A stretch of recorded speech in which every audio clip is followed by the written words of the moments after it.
Magic in the Mirror is a movie, and we did not have the privilege of watching it when we were kids, but looking back, I'm pretty glad we didn't because it seems like it would have been pretty freaking traumatic. It centers around Mary Margaret. She's like 8-ish, and she lives with her mom Sylvia and her dad Gilbert. Gilbert is a botanist. Sylvia is like a nuclear physicist or something. She spends a lot of time with her German partner in the lab, and they're trying to create some hole into like a different universe or something. Sylvia spends a lot of time talking down to Gilbert. She's just like, "You're a lowly botanist. I can't believe I wasted my life with you." So the family dynamics are a little bit weird to begin with. Mary Margaret's acting out at school. She's terrorizing her principal. She's telling her school counselor she's from a different planet and that she's an alien child. So she's struggling just a little bit. She finds some magic berries in her dad's botany book, and her grandmother's gifted her this like beautiful mirror, and they put it in her room. Well, it turns out the combination of the berries and the combination of the mirror that her grandmother gave her leads her into another dimension. And on the other side of the mirror, she meets Melilot and Tansy, who are like the guardians of the mirror, and they're like, "You gotta be really careful because we got a new sheriff in town, and her name is Dragora." Dragora is a giant duck, or rather a giant drake, and all of her army and all of her kingdom are these like giant human-sized drakes. And I don't know what happened. There must have been some kind of civil war. They were like trying to gain power from whatever queen was there, and she was usurped because there is another queen who has been dethroned, who kind of exists on the sidelines of this world.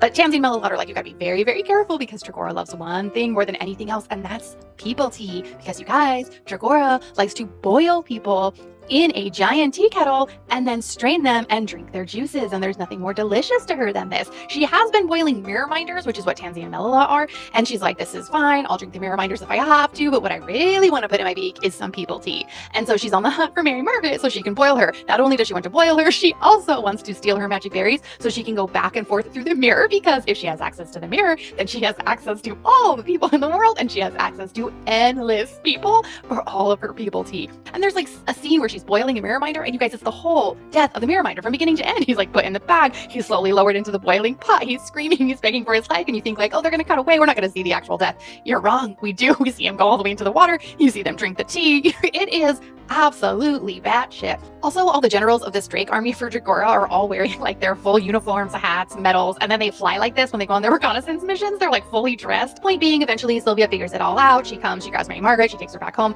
Long story short, in the very beginning, Mary Margaret has entered an art contest in her class.